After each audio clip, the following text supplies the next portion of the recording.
여호와의 인자하심과 인생에게 행하신 기적으로 말미암아 그를 찬송할지로다. 그가 사모하는 영혼에게 만족을 주시며 줄인 영혼에게는 좋은 것으로 채워 주심이로다. 아멘. 사랑과 은혜가 많으신 하나님 아버지, 오늘도 주의 사랑하는 자녀들이 주님을 바라보고자 주 앞에 올라왔습니다. 저희들의 삶을 붙잡아 주시고 오늘도 예배에 불러주셨사오니 저희들의 마음과 정성을 다하여 하나님을 찬양케 하옵시고 또 전능하신 하나님 저희들에게 임자하여 주셔서 저희들의 심령에 간절한 기대와 소원을 만족케 하여 주옵소서. 예수님 이름으로 기도드립니다. 아멘. 찬송가 6장입니다.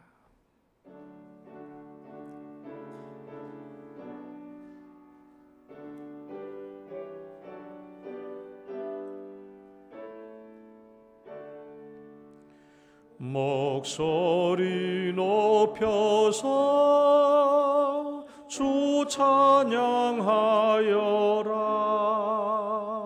영광과 권세와 존귀와 위엄을 온누리 다스리시는 만왕의 왕께 돌려라.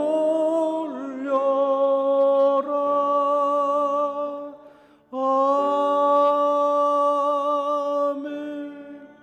신앙 고백 드리겠습니다. 전능하사 천지를 만드신 하나님 아버지를 내가 믿사오며 그 외아들 우리 주 예수 그리스도를 믿사오니 이는 성령으로 잉태하사 동정녀 마리아에게 나시고 본디오 빌라도에게 고난을 받으사 십자가에 못 박혀 죽으시고 장사한 지 사흘 만에 죽은 자 가운데서 다시 살아나시며 하늘에 오르사 전능하신 하나님 우편에 앉아 계시다가 저리로서 산자와 죽은 자를 심판하러 오시리라.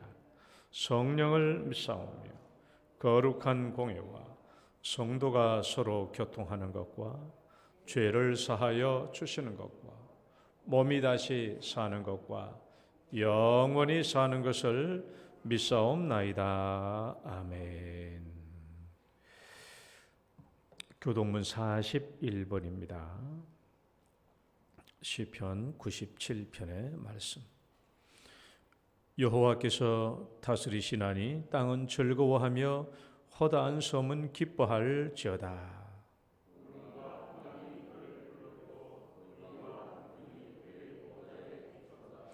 불이 그의 앞에서 나와 사방의 대적들을 불사르시는도다. 산들이 여호와의 앞곳 온 땅의 주 앞에서 밀랍같이 녹았도다.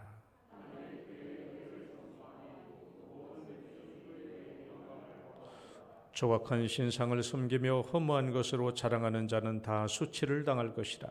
너희 신들아 여호와께 경배할지어다.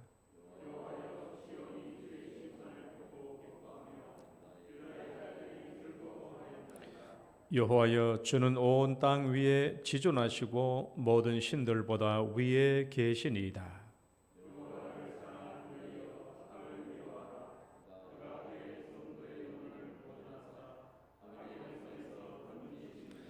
의인을 위하여 빛을 뿌리고 마음이 정직한 자를 위하여 기쁨을 부르시는도다. 의인이여 너희는 여호와로 말미암아 기뻐하며 그의 거룩한 이름에 감사할지어다. 아멘. 앉으셔서 찬송가 263장입니다.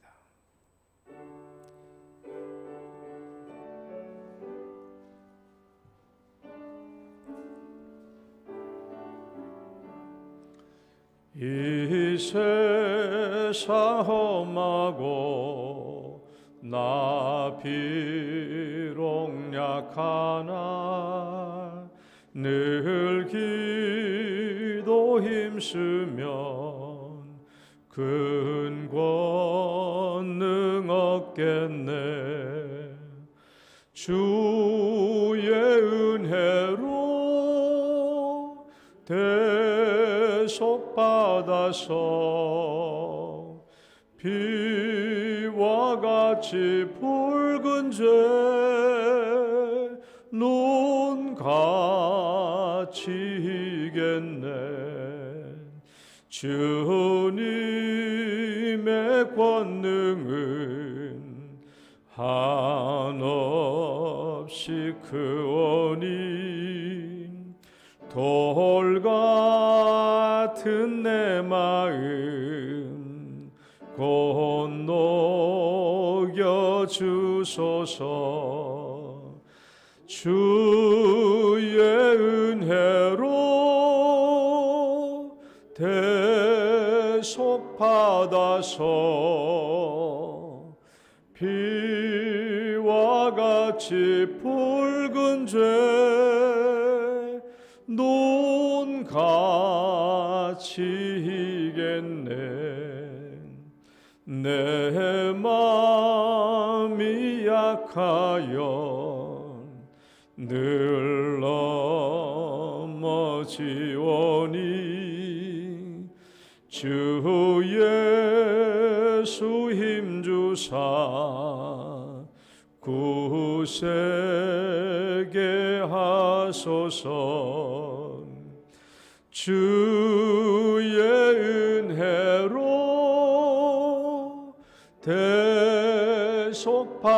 대속받아서 비와 같이 붉은 죄 논같이 이겠네.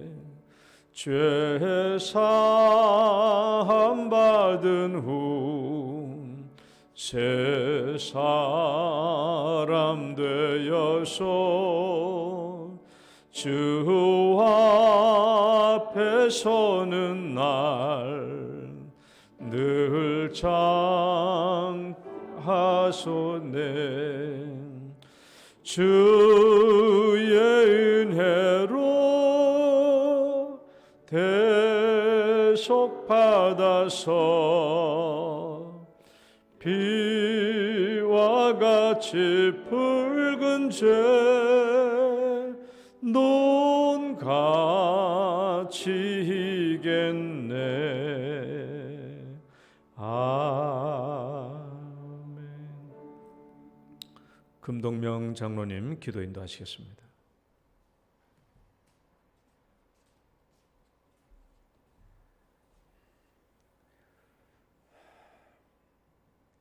존귀와 영광과 찬양을 받으시기에 합당하신 하나님 아버지, 참으로 감사를 드립니다. 지난 한 주간도 저희들의 삶을 눈동자같이 지켜주시며 주님의 은혜의 날개 아래 보호해 주시고 동행하여 주셔서 오늘 12월 첫 주일을 맞이하여 이렇게 주님의 교회에서 예배하게 하시니 참으로 감사를 드립니다. 우리의 중심을 보시는 하나님 아버지, 우리 교회 성도 한 사람 한 사람이 드리는 예배와 기도를 받아주시고 예수 그리스도를 나의 구주로 삼고 고백하는 이 시간이 되게 역사하여 주시옵소서. 성령님께서 함께하사 기쁨과 감사의 찬양을 올려드리는 영광과 축복의 시간이 되게 하여 주시옵소서. 지금까지 저희들을 인도하고 붙들어 주심에 감사를 드립니다. 너희가 나를 택한 것이 아니요 내가 너희를 택하여 세웠다고 하신 말씀대로 하나님 아버지의 사랑과 은혜로 말미암아 여기까지 왔음을 고백하며 에베네셀 되신 하나님께 찬양과 경배를 드립니다.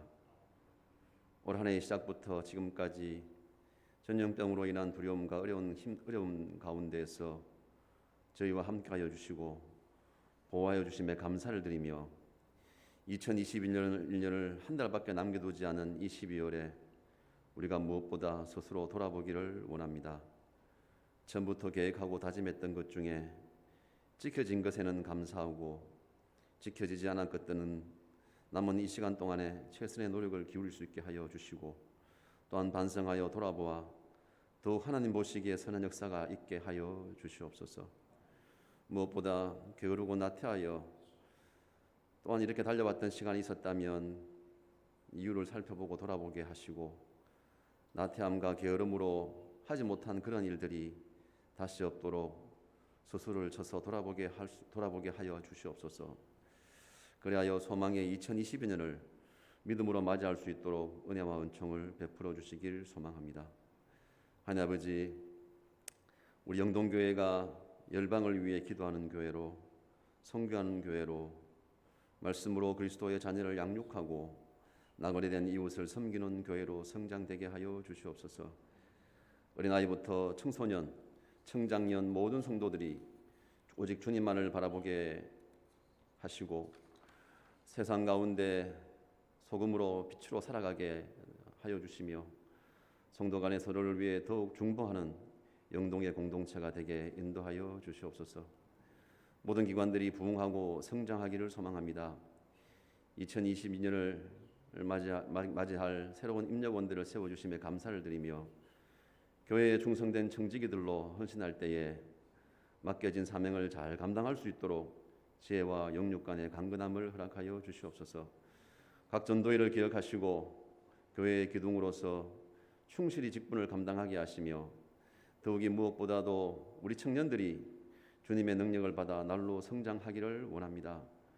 젊은 세대가 점점 교회를 멀리하고 떠나는 이 시대에 우리의 영동의 젊은이들을 붙들어 주셔서 하나님을 알고 더욱이 주님을 바라보며 살아가는 참으로 주님께 붙들림 받는 청년이 되게 하시어 앞으로의 삶을 주님의 선한 영향을 펼치며 사는 삶으로 살아갈 수 있도록 주님께서 그들의 앞길을 지켜주시기를 소망합니다. 당장 공부와 취업으로 고민하는 이들에게 형통한 길을 열어주시고 마음껏 일하며 공부할 수 있게 하시며 또한 결혼을 위해 기도하는 이들도 있사오니 협력하여 선한 일을 이루는 가정을 이룰 수 있도록 은혜와 은총을 베풀어 주시길 간절히 소망합니다. 하나님 아버지, 모든 성경은 하나님의 감동으로 된 것으로 교훈과 책망과 바르게 함과 의로 교육하기에 유익하니 하나님의 사람으로 온전하게 한다 하셨사오니 우리의 교회 교육기관이 이 말씀처럼 우리의 자녀들이 성경을 바로 알게 되며 하나님의 사람으로 온전하게 세워질 수 있도록 그 가르침에 충성하는 교육기관이 되게 인도하여 주시옵소서. 그리하여 우리 어린아이들이 어릴 때부터 주님의 은혜를 알아가고 주님을 만나며 주님의 가르침에 따라 살아가는 귀한 자녀들이 될 수 있도록 은혜를 베풀어 주시옵소서. 이를 위해 수고하고 애쓰는 교육자와 교사들을 기억하시고 가르치는 모이란 축복을 받으며 또한 가르침에 어려움이 없도록 영육 간의 강건함과 지혜를 허락하여 주시옵소서. 치료의 하나님 아버지, 육체의 질병으로 고통을 받고 있는 지체들을 주님의 치료의 손길로 만져주셔서 하루빨리 건강을 회복하여 저희들과 함께 예배할 수 있기를 기도합니다. 또한 옆에서 근심으로 지켜보는 가족들에게 주님의 평강을 더하여 주시며 모든 염려를 주께 맡기며 나아갈 수 있도록 인도하여 주시옵소서. 하나님 아버지, 이 나라 이 민족을 위해 기도합니다. 내년에는 대선을 비롯한 여러 선거가 예정되어 있어서 그런지 모든 매스컴에서는 연일 정치와 사회적으로 어수선한 이슈들로 채워지고 있습니다. 국민들 사이에는 생각과 이념의 차이로 반복과 분열이 우려되고 또한 세대 간의 갈등과 함께 분부의 격차도 날이 갈수록 문제가 더해지고 있는 것 같습니다. 하나님 아버지, 이 나라와 세계의 열방의 역사를 주관하시는 하나님 아버지, 참으로 나라를 진정으로 사랑하고 국민을 더욱 섬기는 지도자를 세워주셔서 하나님의 뜻과 섭리가 이루어지는 나라, 소망과 희망이 넘치는 나라가 될 수 있도록 역사하여 주시길 간절히 소망합니다. 말씀하시는 하나님 아버지, 이 시간 주님의 말씀을 전하며 대언하는 목사님에게 말씀을 온전히 전할 수 있도록 능력과 지혜를 더하여 주시며 영육 간에 강건하게 지켜 주시옵소서. 말씀을 듣는 저희들은 간절한 마음으로 말씀을 받고 이 말씀으로 날마다 성경을 보고 살피며 그 말씀을 삶에서 실천하는 자가 되도록 인도하여 주시옵소서. 하나님 아버지, 예배를 위해 봉사하는 손길들이 있습니다. 안내로, 방송으로, 봉헌으로 섬기는 이들을 주님께서 기억하시고 축복하여 주시옵소서. 빈들의 마른 풀같이 시들은 저희 영혼에 오늘 예배를 통하여 성령의 단비를 내려주심을 믿으며 지금도 살아계시고 역사하시는 예수 그리스도 이름으로 기도드립니다. 아멘.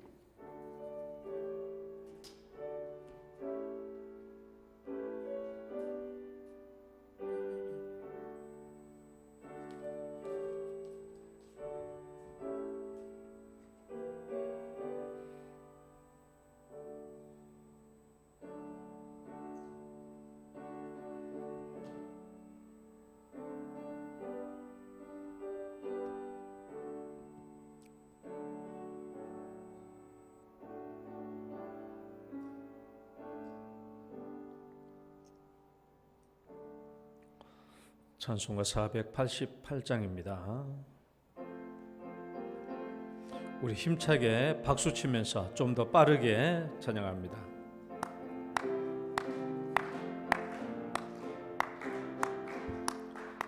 이 몸의 소망 무언가 우리 주 예수뿐일세.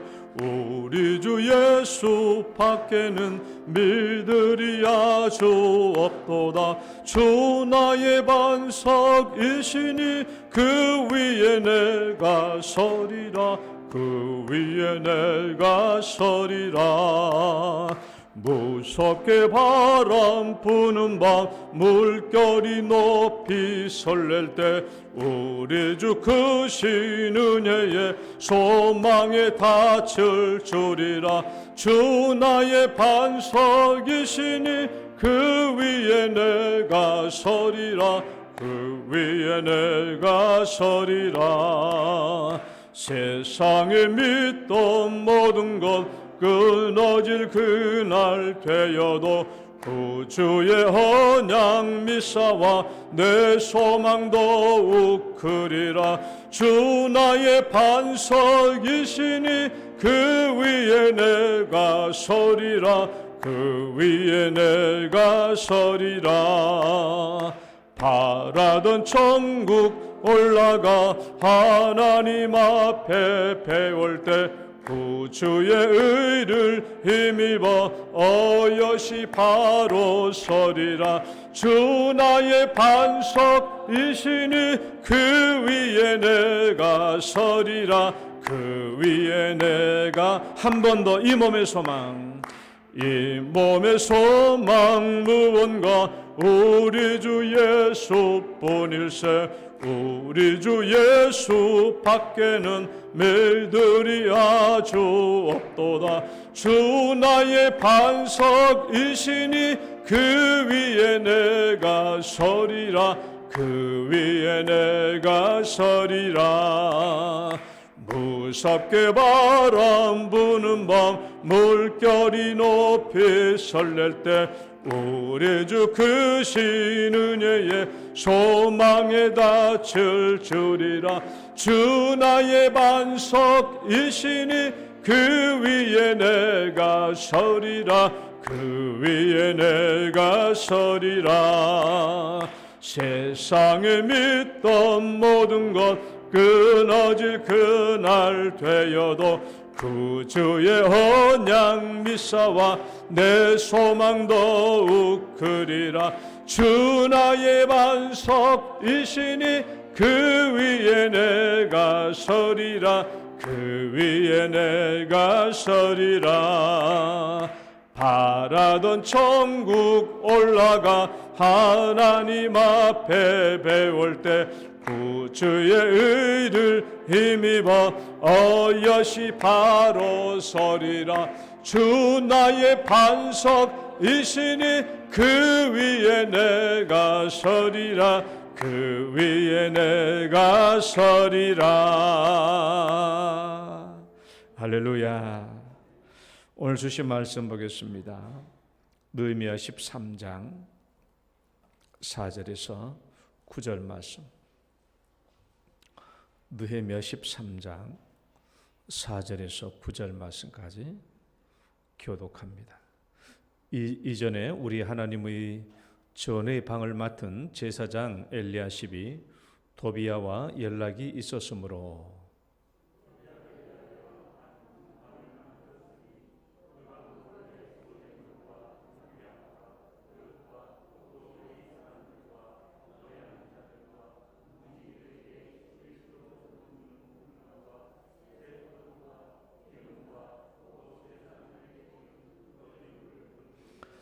그때에는 내가 예루살렘에 있지 아니하였느니라. 바빌론 왕 아닥사스다 32년에 내가 왕에게 나갔다가 며칠 후에 왕에게 말미를 청하고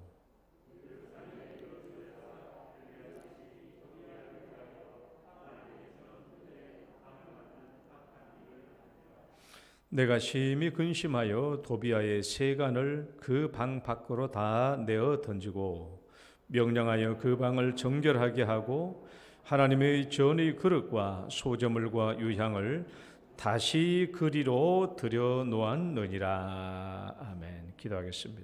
하나님 아버지 감사합니다. 오늘도 저희들을 세상의 고아처럼 버려두지 아니하시고 주님의 전에 불러주시며 또 하나님의 복된 말씀으로 인도하여 주심을 감사합니다. 오늘도 주의 말씀을 듣게 하시고 우리가 더욱더 온전한 주님의 자녀로 세워지는 시간이 되게 하옵시고 우리의 육체의 삶을 통하여 우리 하나님께 영광을 돌리게 하여 주옵소서. 예수님 이름으로 기도드립니다. 아멘. 할렐루야. 우리 옆사람 축복합니다. 잘 오셨습니다. 주의 이름으로 축복합니다.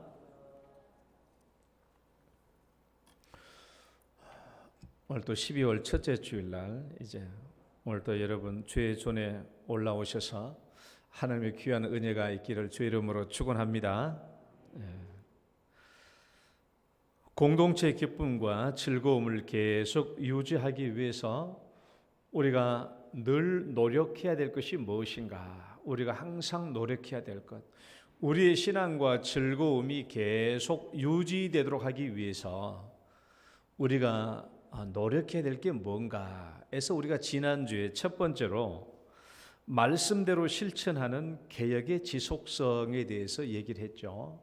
읽어볼까요? 시작. 말씀대로 실천하는 개혁의 지속성. 성경의 말씀을 읽고 또 그 말씀을 주시는 대로 우리의 삶을 계속 그 삶에 맞게 바꾸어가고 개혁하는 삶을 계속해 가야 된다. 오늘은 그 두 번째입니다. 두 번째로 우리가 계속 우리의 삶에서 노력해야 될 게 뭐냐? 내 신앙의 즐거움과 기쁨이 계속되도록 내가 노력해야 될 것. 두 번째, 성전 청결의 지속성이에요. 따라해 봅시다. 성전 청결의 지속성. 오늘 제가 이 말씀을 드리려고 합니다. 우리가 반드시 노력해야 될 것이 지속적으로 이 성전을 청결케 하는 겁니다. 자, 구약적인 맥락을 말하면 성전이고 우리가 말씀을 드리면서 생각해야 될 것은 우리 영동 교회의 성전과 그 다음에 내 개인의 육체의 성전을 우리가 기억하며 들으시면 됩니다. 자, 여러분 성전 청결이 왜 필요합니까? 성전 청결이 왜 필요합니까? 구약적인 맥락에서 성전 정결이 왜 필요하며 신약적인 맥락에서 우리 육체의 성전 청결이 왜 필요합니까? 자, 성경을 통해서 봅시다. 자, 성전 청결이 왜 필요한가? 이것을 알려면 구약 시대부터 맨 처음 성전의 시초가 뭐죠? 성막이잖아요. 출애굽기에 나오는 성막부터 시작됩니다. 그 성막이 하나님의 성전의 원형인데 하나님께서 왜 성전을 만들려고 성막을 만들려고 했는지를 한번 봅시다. 자, 성경 말씀을 한번 봐봐요. 출애굽기 25장 22절 읽어봐요. 시작. 거기서 내가 너와 만나고 속죄소 위 곧 증거궤 위에 있는 두 그룹 사이에서 내가 이스라엘 자손을 위하여 내게 명령할 모든 일을 내게 이르리라. 또 출애굽기 29장 42, 43 시작. 이는 너희가 대대로 여호와 앞 회막문에서 늘 드릴 번제라. 내가 거기서 너희와 만나고 너에게 말하리라. 내가 거기서 이스라엘 자손을 만나리니 내 영광으로 말미암아 회막이 거룩하게 될지라. 하나님께서 우리에게 성전을 주셨던 중요한 두 핵심, 성전의 두 핵심은 하나님의 임재와 하나님의 영광이에요. 따라해 봅시다. 하나님의 임재, 하나님의 영광. 하나님이 임재하시는 곳은 언제나 하나님의 영광이 나타납니다. 이게 성전의 두 핵심적인 요소예요. 하나님의 임재하심이 있고 여기에 하나님의 영광이 나타나요. 하나님의 임재하심이 없으면 그건 교회가 아니고 성전이 아니죠. 하나님의 임재하심이 없다면 성전이 아니고 교회가 아니에요. 그러면 하나님의 임재하심의 두 가지 목적이 뭡니까? 오늘 성경 말씀 보면 하나님이 임재하신 두 가지 목적은 만나주시고 말씀하시고, 따라 봅시다. 만나주시고 말씀하시고. 자, 이 개념을 항상 잘 생각하세요. 성전의 핵심적인 두 요소가 뭐라고요? 하나님의 임재하심과 하나님의 영광이에요. 하나님의 임재하심의 목적이에요. 뭐라고요? 만나주시고 말씀하시고. 이게 오늘 이 성경 구절에, 방금 읽었던 성경 구절에 나와 있는 내용입니다. 이것이 성전의 핵심이에요. 이게 오늘날 교회의 핵심입니다. 하나님이 임재하시고 영광이 나타나시고, 하나님의 임재하신 목적은 나를 만나주시고 나에게 말씀해 주시고, 하나님이 나를 만나주시고 나에게 말씀해 주시면 나는 이 말씀을 듣고 세상에 나아가서 이 말씀대로 순종함으로 하나님의 영광을 나타내야 되는 것이죠. 이게 교회입니다. 이게 내 육체의 성전이죠. 이게 우리가 가지고 있는 성전의 가장 기본적인 개념입니다. 그래서 우리는 하나님을 만나는 일이 계속돼야 되고, 하나님께서 주시는 말씀을 계속 들어야 되고, 그 말씀을 가지고 나아가서 순종함으로 세상에서 하나님께 영광이 나타나도록 해야 하는 것이 우리의 성전된 육체에 해야 될 일이죠. 그래서 성경 말씀을 보면 그런즉 너희가 먹든지 마시든지 무엇을 하든지, 자, 이 성경 구절 읽어봅니다. 고전 10장 31절 시작. 그런즉 너희가 먹든지 마시든지 무엇을 하든지 다 하나님의 영광을 위하여 하라. 하나님의 영광을 위하여 하라. 하나님의 영광이 나타나야 하는 것이죠. 그러므로 우리는 이 질문, 왜 우리는 성전을 청결하게 해야 합니까? 라는 이 질문에 우리는 뭐라고 대답해야 돼요? 하나님의 임재하심이 계속 있도록 하기 위하여, 하나님의 임재하심이 계속 있도록 하기 위하여, 그리고 내가 하나님을 계속 만나고 하나님께서 나에게 주시는 말씀을 계속 들을 수 있어야 되고, 그 말씀을 듣고 세상에 나아가서 하나님을 영화롭게 해야 되는 이 일이 계속되도록 하기 위하여 우리는 성전 청결이 필요한 것이죠. 이게 성전 청결이 필요한 겁니다. 만약에 하나님의 임재하심이 없다, 하나님과의 만남이 없다면 그런 신앙생활은 죽은 종교 활동이죠. 여러분, 세상에 우리 기독교 말고 다른 종교 활동을 봐봐요. 그들은 의식과 습관으로 하거든요. 그들이 하나님을 만날 수 있는 게 아니잖아요. 그건 인간적인 종교 활동, 죽은 종교 활동일 뿐이에요.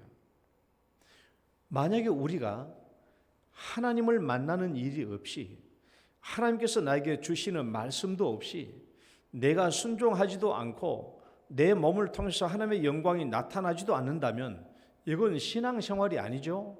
신앙생활이 아니에요. 종교 활동일 뿐이에요. 우리가 아무리 교회에 와서 앉아 있는다고 할지라도 오늘 또 이 자리에 오셔서 여러분들이 하나님을 만나지 못한다면, 하나님이 나에게 주시는 이 말씀을 받은 것도 없이 돌아간다면 우리는 밖에 나가서 실천할 것도 없고 순종할 것도 없고 하나님의 영광을 일주일 동안 나타낼 것도 없습니다. 그럼 이것은 죽은 신앙생활이죠. 형식적인 신앙생활일 뿐이에요. 우리가 왜 성전을 청결케 해야 되는가 하는 그 중요한 핵심은 하나님이 내 삶에 임재하시고, 하나님이 우리 가운데 임재하시고, 나를 만나주시고 우리를 만나주시고 우리에게 말씀하시는 것이 있도록 내가 들을 수 있어야 되고, 그 말씀을 듣고 세상에 나가서 순종함으로 내가 하나님의 영광을 나타내야 되는 그런 삶을 사는 것이고, 그러기 위해서 성전 청결이 필요한 것입니다. 오늘 성경 말씀을 보면 느헤미야의 성전 청결이 나오죠. 성전에서 어떤 불의한 일이 벌어졌는가? 5절 말씀 읽어봅시다. 성전에서 만들어진 불의한 일, 5절 시작. 도비아를 위하여 한 큰 방을 만들었으니 그 방은 원래 소재물과 유향과 그릇과 또 레위 사람들과 노래하는 자들과 문지기들에게 11조를 주는 곡물과 새 포도주와 기름과 또 제사장들에게 주는 거제물을 두는 곳이라. 자, 무슨 일이 발생했느냐 그러면 성전은요, 예루살렘 성전은 성전과 본성전, 그러니까 흔히 우리가 말하는 성소와 지성소가 있는 본성전과 이 본성전 주변에 있는 부속 건물, 좀 여러 가지 방들이 있죠.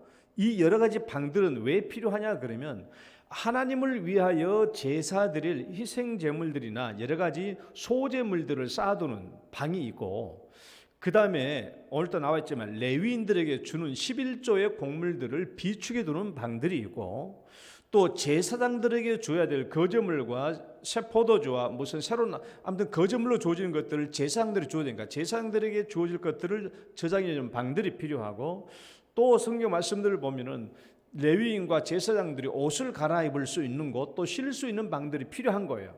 이것이 다 성전의 부속 건물인데 이것이 다 하나님의 성전을 위하여 필요한 것들이죠.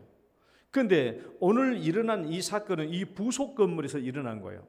도비아를 위해서 큰 방을 만들어줬다라는 말은 여기는 부속 건물들의 방들은 작은 방들입니다. 이 작은 방들을 두세 개를 터가지고 큰 원룸으로 만든 거예요. 그것을 도비아를 위해서 큰 원룸으로 만들어준 겁니다. 그래서 이 말은 느헤미야에게 이것을 7절 말씀을 보면 악한 일이라고 그랬어요. 이 악한 일. 예루살렘에 이르러서야 엘리야십이 도비아를 위하여 하나님의 전뜰에 방을 만든 악한 일을 안지라. 악한 일이죠. 아주 불법적인 일이고 아주 악한 일이에요. 이 악한 일이 언제 일어나느냐 말씀 읽어봅시다. 그때는 시작. 그때는 내가 예루살렘에 있지 아니하였느니라. 바벨론 왕 아닥사스다 32년에 내가 왕에게 나아갔다가 며칠 후에 왕에게 말미를 청하고 예루살렘에 이르러서야 이 일이 이렇게 된 것을 알았다라는 거예요. 그러니까 이 불법적인 일이 일어난 것은 언제 있었어요? 느헤미야가 예루살렘을 잠시 떠나 있었을 때. 그러니까 여러분이 느헤미야 1장 1절을 보면 느헤미야가 언제 예루살렘에 왔습니까? 아닥사스다 왕 제20년에 왔거든요. 제20년이 왔고 오늘 아닥사스다 왕 제32년에 드디어 왕의 호출을 받고 페르시아 제국으로 갔어요. 그러니까 12년 만에 간 거죠. 예루살렘 성벽을 재건하고도 12년이니까 성벽을 재건하고도 10년 이상을 총독으로 예루살렘 전체를 다스렸어요. 그리고 아닥사스다 왕이 부르심을 받고 잠시 갔어요. 그리고 난 뒤에 뭐라고 그랬습니까? 며칠 후에 다시 왔다고 그랬어요. 그 며칠 후는 2, 3일 후가 아니고 성경 원문을 보면은 날들의 끝에라는 말이니까 날들의 끝에란 말이니까 그 해가 바뀌지 않고 그 해의 마지막 날들, 그러니까 그 해가 바뀌기 전에 다시 왔다는 말이에요. 왔다 보니까 이런 일들이 벌어졌던 것입니다. 부속실 몇 개를 털어가지고 큰 방으로 꾸미고 그 방에 도비아의 세간들을 갖다 놓고 이 도비아의 큰 원룸으로 만들어 놓았다라는 거예요. 이 일을 알고 어떻게 했습니까? 이 일을 알고 내가 심히 근심하여, 따라봅시다. 내가 심히 근심하여 도비아의 세간을 그 방 밖으로 내어 던지고, 심히 근심했다라는 말은 이 말도 맞긴 맞죠. 근심은 근심이지만은 그러나 다른 성경들은 다 뭐라고 번역해놨냐 그러면 내가 몹시 화가 나서 또는 내가 매우 노해서 내가 치미는 분노를 참을 길이 없어서 이렇게 번역해놨어요. 그러니까 이게 더 실제적이에요. 매우 분노했습니다. 왜? 이런 일이 있을 수 없잖아요. 이런 일들을 보고 얼마나 분노했는지 모르냐. 그냥 느헤미야는 미친 듯이 도비아의 세간을 그냥 밖으로 집어 던진 거예요. 그 모습을 한번 상상을 해보세요. 얼마나 느헤미야가 화가 났겠습니까? 그의 세간을 막 온통 그냥 밖으로 집어 던진 거예요. 그리고 성전을 어떻게 회복했습니까? 읽어봅시다. 9절 말씀 명령하여 시작.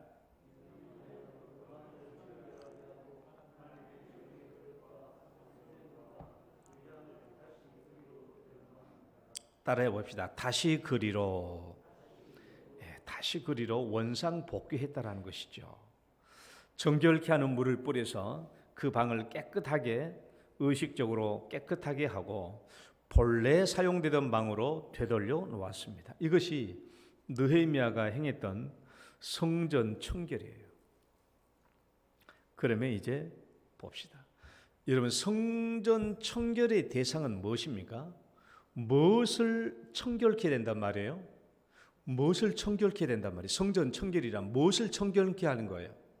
성전 안에서 이루어진 불법적인 일을, 악한 일과 성전 안에서 이루어지는 불법적이고 악한 일을 깨끗하게 하는 것을 성전 청결이라고 말하는 거예요. 그러니까 성전 안에서 발생한 이 악하고 불의한 일을 한마디로 정의하면 무엇이라고 말할 수 있을까요? 성전 안에서 이루어지는 이 불법적인 일, 악한 일을 한마디로 정의하면 뭐라고 말할 수 있을까? 자, 4글자인데 한번 맞춰봐요.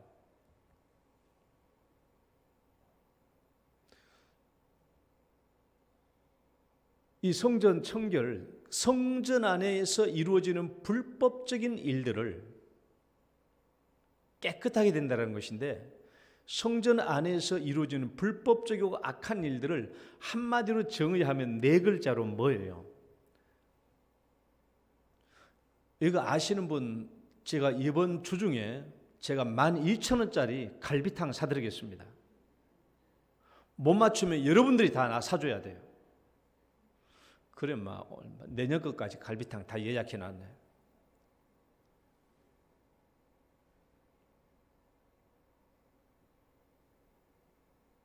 네 글자로 아시는 분?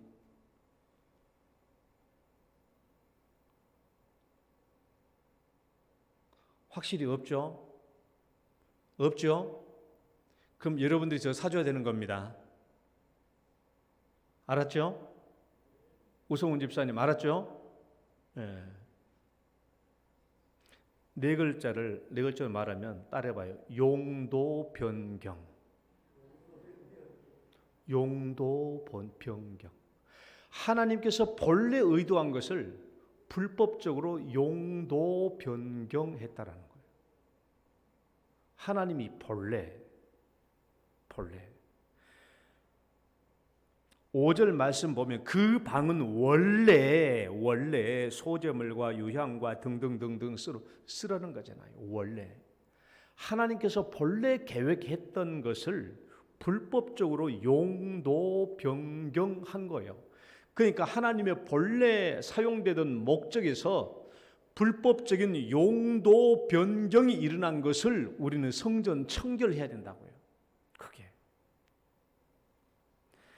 왜 이런 용도 변경이 이루어집니까? 이런 용도 변경이 왜 이루어져요? 주인이 바뀌니까 이루어지는 거예요. 주인이 바뀌니까 그 주인에 맞게 용도가 변경된 겁니다.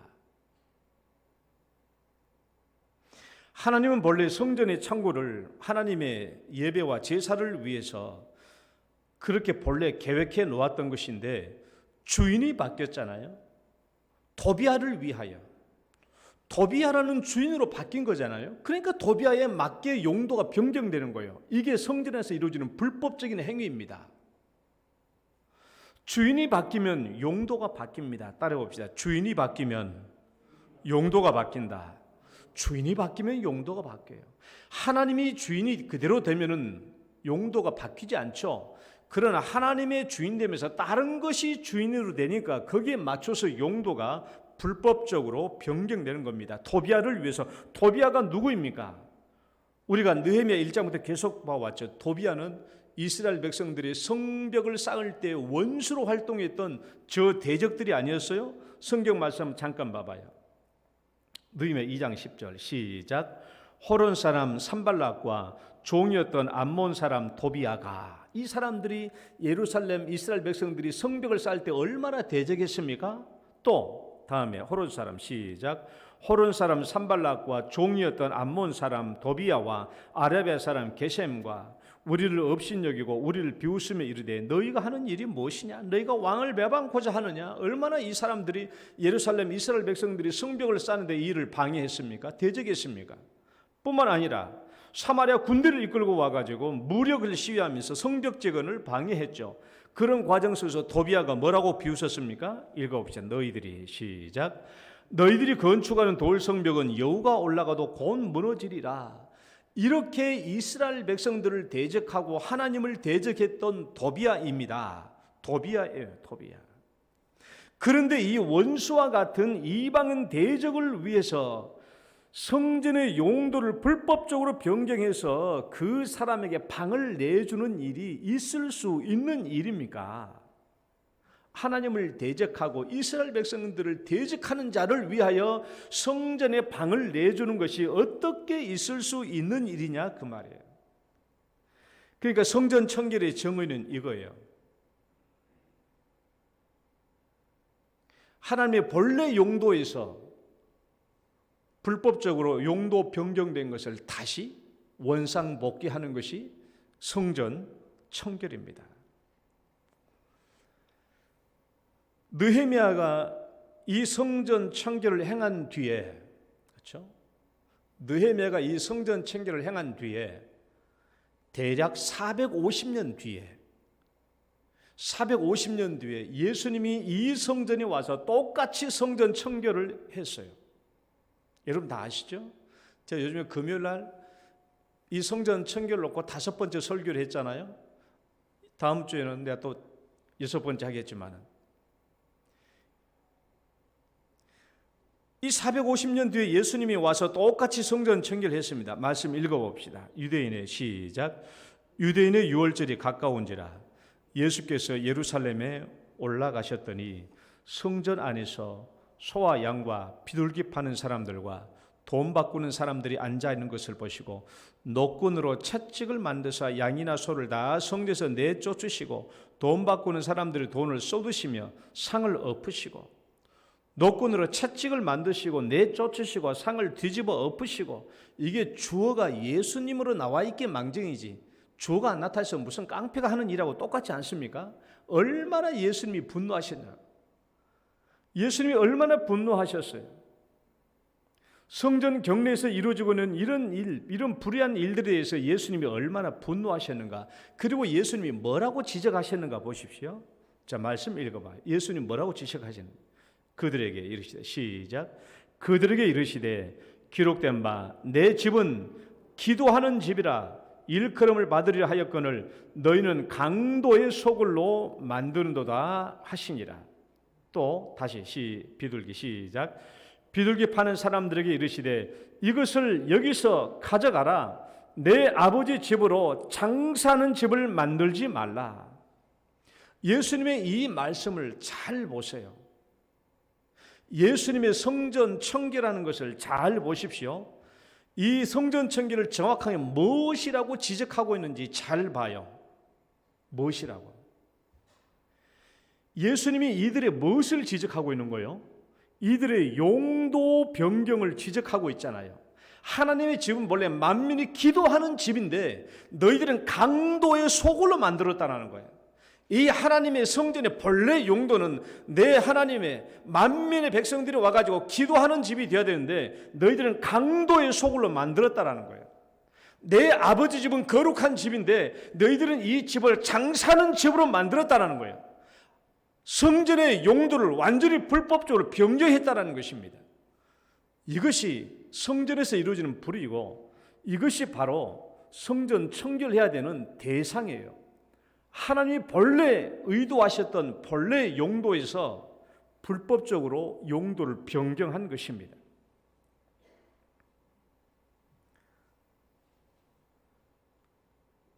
그렇다면 왜 이런 성전의 불의가 일어났을까? 왜 이런 성전의 불의가 일어났을까? 이제 이 말씀을 잘 봐요. 이전에 한번 읽어봐요. 이전에 시작. 이전에 우리 하나님의 전의 방을 맡은 제사장 엘리야십이 도비야와 연락이 있었으므로 그를 위하여 한 큰 방을 만들었으니, 자, 이 말씀을 보면은 왜 불의한 일들이, 왜 용도 변경이 일어나는지를 명확하게 알 수 있어요. 명확하게. 자, 엘리야십이 왜 도비야를 위하여 큰 원룸을 만들어 주었는지, 왜 그런 일들이 발생이 되는지 그 이유가 나타나요. 제가 느헤미야 전체를 읽어보면은 제가 여러분들 위해서 설명해 드릴게요. 왜 이런 관계 속에서 도비야를 위해서 이런 불의한 일들이 발생하게 되었는지를 제가 종합적으로 제가 설명해 드릴게요. 들어봐요. 첫째, 엘리야십은 이스라엘의 대제사장입니다. 느헤미야 보면 그래요. 대제사장인데 엘리야십은 이스라엘의 대제사장이에요. 대제사장은 성전 제사부터 시작해서 성전 경내에 이루어지는 모든 일에 대한 모든 총감독 권한을 가지고 있는 사람이에요. 자, 둘째, 대제사장 엘리야십은 대적자 산발락과 사돈을 맺었죠. 느헤미야 13장 28절 보면 그렇게 나와 있어요. 사돈을 맺었어요. 여러분, 제사장 가문은 이방인들과 혼인하면 돼요, 안 돼요? 안 됩니다. 그건 불법이에요. 그럼 왜 대제사장 엘리야십이 대적자 산발랏은 사마리아 총독입니다. 왜 사마리아 총독과 사돈 관계를 맺었을까? 대제사장 엘리야십의 손자를 산발랏의 자녀와 결혼시켰거든요. 딸과 혼인관계를 맺었어요. 왜 혼인관계를 맺었는지 한번 생각해 보시라고. 이스라엘의 최고의 영적 지도자인 엘리야십이 왜 대적자인 사마리아 총독의 딸과 자기 손자와 결혼을 시켰겠는가? 무슨 관계 때문에? 무엇을 목적으로 했겠는가? 성경 말씀을 어기면서까지. 그 다음에 셋째, 도비야는 누구냐? 도비야는 대적자 사마리아 총독 산발랏의 가장 가까운 종입니다. 사마리아 총독 산발랏의 가장 가까운 종이에요. 그 다음에 넷째, 도비야는 누구와 결혼했나? 넷째, 도비야는 이스라엘 백성의 스가냐의 딸과 결혼했습니다. 스가냐의 딸과. 그 도비야도 이스라엘 백성의 스가냐의 딸과 결혼했어요. 그리고 거기에서 태어난 도비야의 아들도 제사장 무슬람의 딸과 결혼을 시켰습니다. 다 성경에 있는 내용을 제가 가져온 거예요. 그 다음에 다섯 번째, 도비야와 혼인척 관계를 맺은 스가냐는 예루살렘의 성벽의 동문지기입니다. 스가냐는 누구냐? 도비야가 스가냐의 딸과 결혼했는데, 그러니까 스가냐는 도비야의 장인이 되잖아요. 장인. 도비야가 스가냐의 딸과 결혼했는데 스가냐가 누구냐? 스가냐는 예루살렘의 성벽의 동문지기입니다. 이 전반적인 내용 속에서 도비야를 위한 성전의 벽들을 터가지고 큰 방을 만드는 그 일이 발생되는 거예요. 연락이 있었다 그랬잖아요. 이전에 우리 하나님의 전의 방을 맡은 제사장 엘리야십과 도비야와 연락이 있었으므로 했을 때, 연락이 있다라는 말은 히브리어로 카로브라는 말인데, 이 말은 시간적, 공간적, 혈연적인 면에 있어서 매우 가깝다라는 뜻이에요. 관계가 있다. 연락이 있었다는 말은 혈연적으로 매우 가깝다라는 말이에요. 친하게 가깝게 지냈어요. 각별한 관계에 있었어요. 그래서 이스라엘의 대제사장 엘리야십이 사마리아 총독과 산발랏과 사돈지간을 맺었을 뿐만 아니라 산발랏의 가장 가까운 도비야라는 이 신하를 위해서 방을 만들어준 것인데, 이것은 단지 도비야만을 위한 행위가 아닙니다. 산발랏과, 그러니까 대제사장 엘리야십과 대적자가 되드는 사마리아 총독 산발랏은 이미 무슨 관계라고요? 사돈 관계라고요. 사돈 관계. 산발랏과 가장 가까운 이 신하가 누구라고? 도비야예요. 그러니까 엘리야십이 도비야에게 방을 내준 것은 단순히 도비야만을 위한 게 아니에요. 자기 사돈인 산발랏을 위한 일이기도 한다라는 일이죠. 우리는 이런 이해관계 속에서 왜 용도 변경이라는 성전 불의가 발생했는지를 명백하게 알 수 있어요. 이런 관계들을 통해서 왜 도비야를 위하여 성전의 방을 내어주는 일이 발생했느냐, 이것을 네 글자로 따지면은 도대체 무슨 이유 때문에 이런 성전의 불법적인 용도 변경이 발생했느냐, 성전의 불법적인 용도 변경이 발생하는 이유가 뭐냐라고 했을 때 이 네 글자예요. 이 네 글자가 뭐예요? 네 글자. 이거 맞추면 12,000원짜리 갈비탕 안 사줘도 되는 탕감의 기회를 주겠습니다. 도대체 왜 성전이 불법적인 용도 변경이 일어나는가? 그 이유가 뭐냐? 요 네 글자 때문에 그래요. 모르시겠죠? 따라해봐요. 이해관계.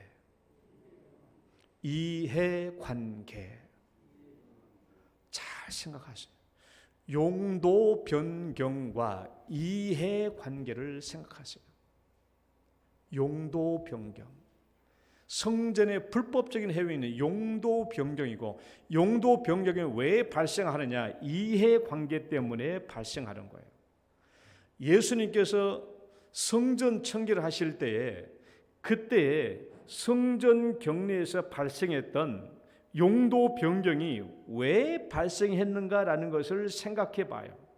왜 그랬을까? 왜? 거의도 이해관계예요.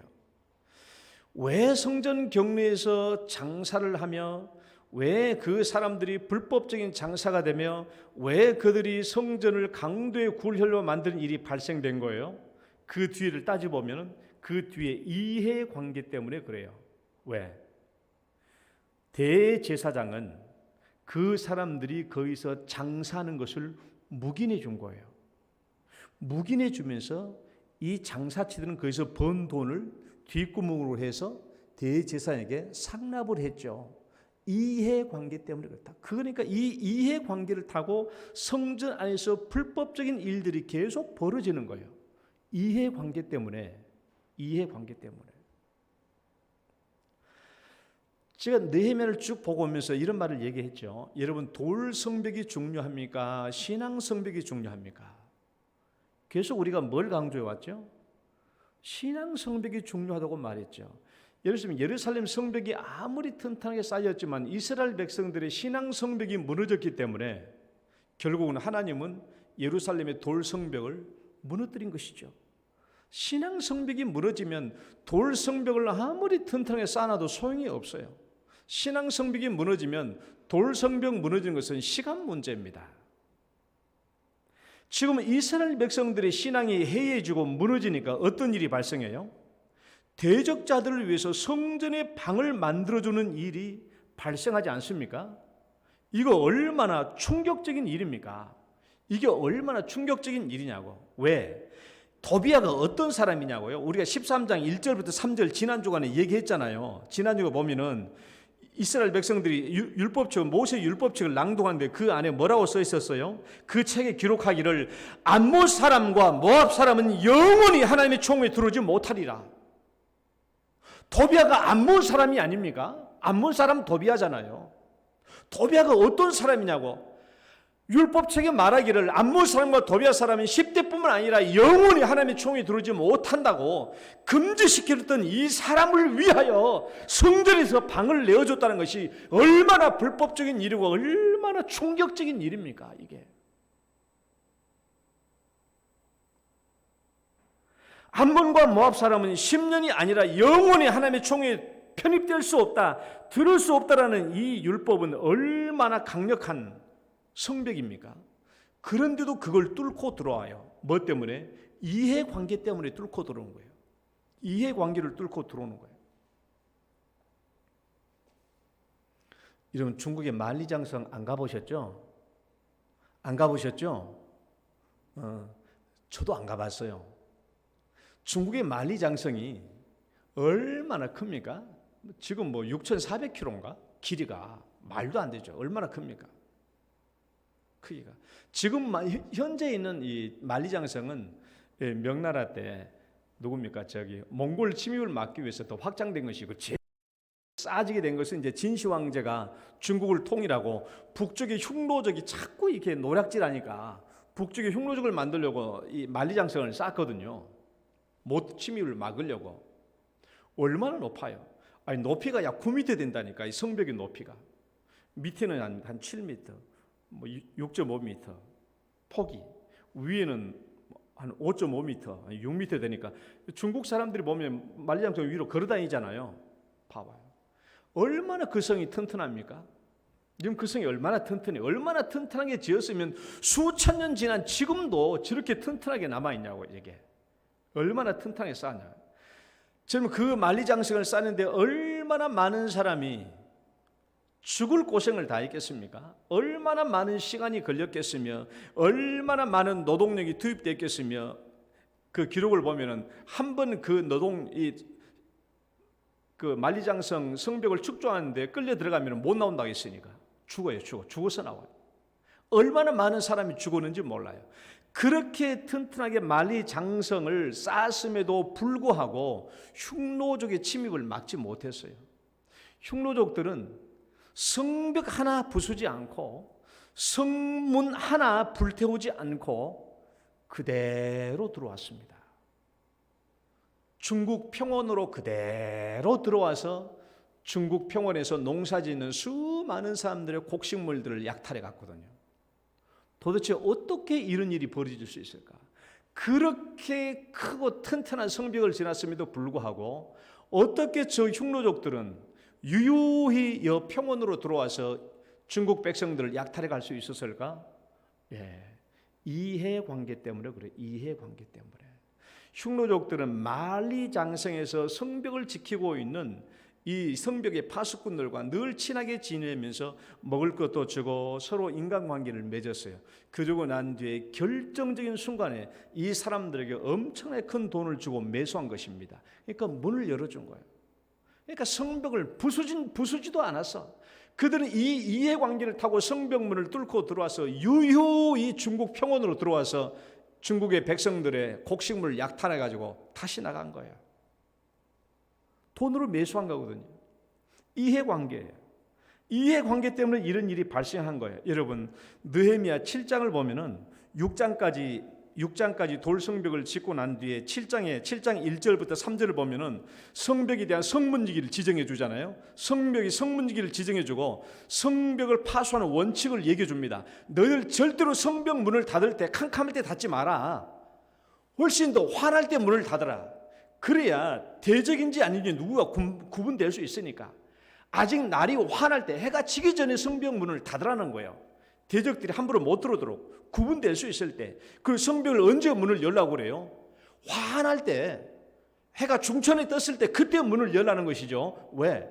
적군인지 악군인지 누군지 분별할 수 있을 때 사람이 나가고 들어오라는 거예요. 그런데 그럼에도 불구하고 어떻게 도비아가 들어왔냐고요? 그럼에도 불구하고 어떻게 도비아가 성벽 안으로 들어왔으며 어떻게 도비아가 이 성벽 안에 성문에 성전에 자기 방을 만들 수 있었겠느냐고요? 이해관계 때문에 그래요. 이해관계. 왜? 여러분 도비아가 누구 딸과 결혼했다고요? 스가냐의 딸과 결혼했다고요. 스가냐의 딸. 근데 스가냐는 뭐였다고요? 예루살렘 성벽의 동문직이었다고요. 동문직이. 무슨 말인지 알겠어요? 성벽 문직이었다고요. 동문직이. 느헤미야 3장 29절 보면은 동문직이에요. 성벽 문직이에요. 그 도비아는 이 스가냐 성벽 문직이에요. 사위예요. 사위가 들어온다는데 문 안 열어주겠어요? 이해관계입니다. 이해관계. 우리 성벽 안에 하나님의 성전이 불법적인 용도로 변경되는 원인과 이유는 이해관계 때문에 그래요. 우리 성전의 불법적인 일 때문에 용도 변경되는 것은 주인이 바뀌니까 그렇게 되는 것이고, 그리고 왜 그렇게 되느냐? 이해관계 때문에 이런 모든 일들이 이루어지는 겁니다. 여러분, 말씀을 이제 결론입니다. 여러분, 우리에게 왜 성전 청결이 필요해요? 우리에게 왜 성전 청결이 필요합니까? 내 육체의 성전에, 우리 영동교회 성전에 하나님의 임재하심이 계속 있도록 하는 일이 필요하잖아요. 그래서 성전 청결이 필요한 거예요. 하나님이 이곳에 계속 임재하셔야 우리가 하나님을 만나고 하나님께서 우리에게 주시는 말씀을 들을 수 있는 거예요. 이게 있어야 진짜 신앙생활이죠. 아무리 신앙생활해도 하나님을 만나는 게 없다면, 하나님께서 나에게 주시는 말씀이 없다면 이건 신앙생활이 아닙니다. 종교생활이죠. 형식적인 신앙생활일 뿐이에요. 하나님의 영광이 나타날 리가 없죠. 우리가 성전 청결을 해야 되는 이유는 하나님이 계속 우리의 삶 가운데, 우리 교회 가운데 임재하셔야 되니까, 그리고 우리가 하나님을 만나야 되고 하나님께서 주시는 말씀을 들어야 되니까, 그래야 그 말씀을 가지고 나아가서 순종함으로 하나님의 영광을 나타내야 되기 때문에 우리는 성전 청결이 필요한 거예요. 지금 여러분은 하나님의 임재를 계속 체험하고 있나요? 하나님을 계속 만나고 있습니까? 하나님으로부터 계속 말씀을 받고 있습니까? 그 말씀을 받고 세상에 나에서 순종함으로 하나님의 영광을 나타내고 있습니까? 만약 그렇지 않다면 우리는 성전을 청결케 해야 돼요. 만약 그런 일이 없다면 성전을 청결케 해야 돼요. 나에게 하나님의 임재하심이 없고 나에게 말씀 주시는 것이 없고 내가 하나님 만나는 것이 없다면 내 성전이 오염되어 있기 때문에 그렇다는 거예요. 내 성전이, 육체 성전이 불법적으로 용도 변경되었다는 것을 의미한 겁니다. 내 육체가. 여러분 안에 신앙의 즐거움과 기쁨이 없다면 내 자신을 잘 돌이켜 봐야 돼요. 내 육체의 성전이 불법적으로 용도 변경되었기 때문에 그래요. 여러분, 사도 바울은 우리 육체의 성전의 용도 변경을 이렇게 설명하고 있어요. 말세에 고통하는 때, 한번 말씀 읽어봅시다. 시작. 말세에 고통하는 때가 이르러 사람들이 자기를 사랑하며 돈을 사랑하며 자랑하며 교만하며 비방하며 부모를 거역하며 감사하지 아니하며 거룩하지 아니하며 쾌락 사랑하기를 하나님 사랑하는 것보다 더하며. 이런 일들이 뭐예요? 우리 육체의 성전에 불법적인 용도 변경이 일어나고 있다는 것을 의미하는 거예요. 자기를 사랑하며. 우리 육체의 성전의 본래 용도가 뭡니까? 너는 마음을 다하고 뜻을 다하고 힘을 다하여 주 너희 하나님을 사랑하라. 그리고 내 이웃을 내 몸과 같이 사랑하라 하는 것이 우리 육체의 본래 용도 아닙니까? 그런데 우리는 어떻다고요? 용도가 변경돼서 내 자신을 사랑하는 거예요. 내 자신을 사랑해. 주인이 바뀐 거야. 주인이 바뀐 것이니까 주인이 바뀌면 모든 불법적인 용도 변경이 다 일어나는 거예요. 돈을 사랑하게 돼. 나를 자랑하게 돼. 내가 교만하게 돼요. 남을 비방하게 돼요. 부모를 감사치 않게 돼요. 쾌락을 사랑하게 되는 거예요. 이런 용도 변경이 일어나요. 내 삶의 주인이 바뀌어졌기 때문에. 불법적인 용도 변경은요, 이해관계를 타고 들어온다는 것을 잊어서는 안 돼요. 이해관계. 내게 이익이 나에게 이익이 되는 방식으로 이 모든 일들을 처리해 나가요. 그러니까 하나님이 주인이 아니에요. 하나님이 주인이 아니면 반드시 우리는 이해관계를 따라서 행동하도록 되어 있어요. 그것이 바로 용도의 불법적인 변경이 이루어지는 배경입니다. 하나님이 아닌 다른 것들이 주인이 되기 때문에 내 삶의 불법적인 용도 변경이 이루어지는 거예요. 여러분, 우리는 본래의 용도로 돌아와야 돼요. 우리 자신의 삶을 잘 돌아보세요.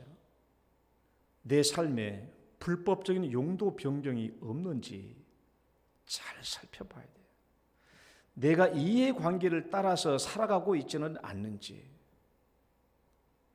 내 안에 하나님이, 내 안에 예수님이 다시 주인으로 들어오셔야 돼요. 그래야 불법적인 이해관계가 사라지고 불법적인 용도 변경이 사라지고 우리 모든 것이 본래의 제자리로 돌아옵니다. 이게 본래의 제자리로 돌아오는 것이 성전 청결입니다. 성전 청결이에요. 우리에게 성전 청결이 이루어져서 하나님이 우리에게 임재하시고 우리가 하나님을 만나고 하나님의 말씀이 나에게 주어지고 이 말씀을 가지고 나서 순종함으로 하나님의 영광이 나타나고 그래서 내 신앙의 즐거움과 기쁨이 계속되기를 주의 이름으로 축원합니다. 하나님 아버지, 우리 자신들을 잘 살펴보는 우리 육체의 성전이 어떤 환경에 처해 있는지를 잘 살펴보는 시간이 되게 하시고 내가 하나님을 만나는 신앙생활을 하고 있는지 하나님을 만나는 신앙생활을 계속하고 있는지, 하나님의 말씀을 듣고 있는 신앙생활을 하고 있는지 살펴보시고, 죽은 신앙생활, 형식적인 신앙생활이 아니라 정말 살아있는 기쁨과 하나님의 영광이 나타나는 신앙생활을 할 수 있도록 인도하여 주옵소서. 예수님 이름으로 기도드립니다. 아멘. 찬송가 420장입니다.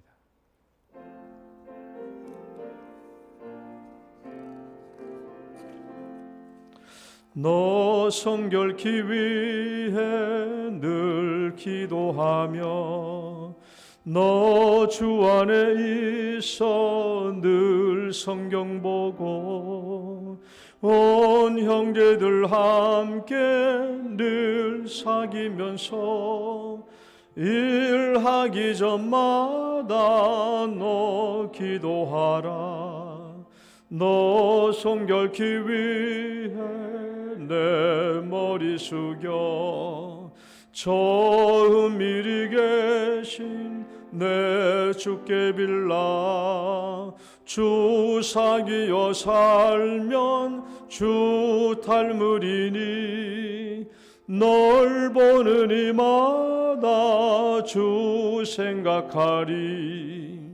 너 성결케 위해 주 따라가고 일 다급하여도 당황치 말고 참 즐거울 때나 또 슬플 때나 너 주님만 믿고 늘 따라가라. 너 성결케 위해 늘 기도하며 내 소원을 주께 다 맡기어라. 너 성경을 주 섬겨 살면 저 천국에 가서 더 잘 섬기리. 아멘. 하나님 아버지 감사합니다. 오늘도 주 앞에 나오면서 주님 만나기를 소원하며 주 앞에 나오고 또 하나님 앞에 나올 때 주님 거룩하게 구별하여 11조의 예물을 주님께 올립니다. 하나님이여, 우리가 마음과 정성을 다하여 주님의 사랑을 기억하고 또 주님을 사랑하며 11조 예물을 드렸사오니 하나님께서 기뻐하시는 예물이 되기를 원합니다. 주님께서 기쁘게 받아주시고 또 이 11조 예물을 드리는 가정과 또 그들의 산업과 자녀들의 앞길과 그들의 기도의 제목들을 축복하여 주옵소서. 또 여러 가지 감사 제목으로 주 앞에 올립니다. 특별한 감사 기도 제목 위에 축복해 주시며 그 기도를 들어 응답하여 주시옵소서.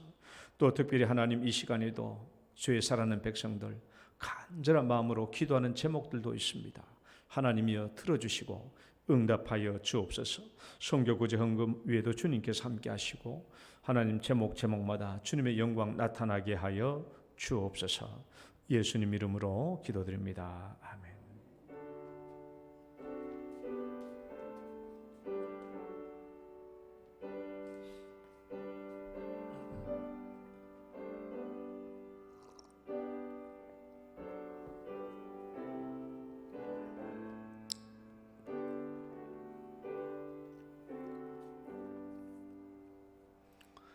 교회 소식 보겠습니다. 오늘 2부 예배 후에는 올해 마지막 재직회가 있습니다. 많이 참여해 주시기 바랍니다. 2022년도 각 위원회 위원장 및 주일학교 부장 전도회 임원이 목회 스페셜란이 있습니다. 잠깐 보겠습니다.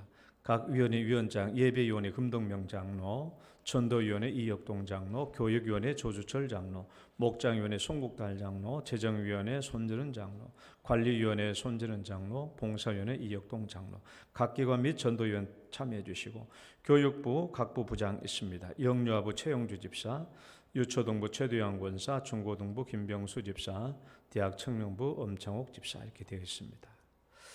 그리고 사역지원서 2022년 각 부서 이제 봉사실 분들은 사역지원서를 작성해서 제출해 주시기 바랍니다. 이번 주 금요기도 있습니다. 부임 이번 주 오늘부터 이범주 목사님이 우리 영동교회 부목사로 부임하셨습니다. 고3 대입과 대졸 취업을 위해서 계속 기도해 주시기를 바랍니다. 다 같이 일어서셔서 당신은 소중한 사람 찬양 드리시고 축도로 예배 마치겠습니다.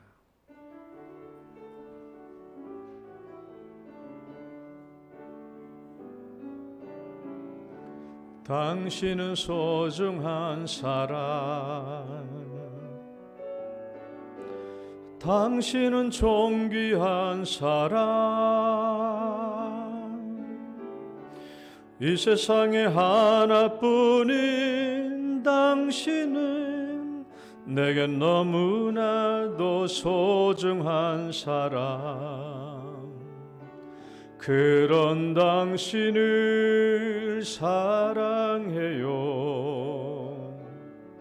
그런 당신을 축복해요.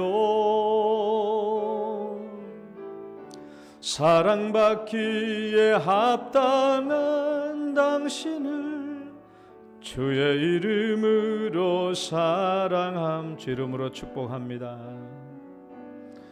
주의 이름으로 축복합니다. 아멘. 이제는 우리를 죄악 가운데서 구원해 주신 우리 구주 예수 그리스도의 은혜와 하나님 아버지의 극진하신 사랑과 성령님의 교통하심이 우리의 육체의 성전을 계속 청결케 하여 하나님의 임재하심이, 하나님의 만나심이, 주의 말씀하심이, 그래서 우리가 순종하고 주의 영광의 나타나심이 있기를 소원하며 또 결단하는 우리 사랑하는 모든 성도들 머리 위에, 그리고 가정들과 직장과 자녀들 위에 이제로부터 영원토록 함께 있을지어다.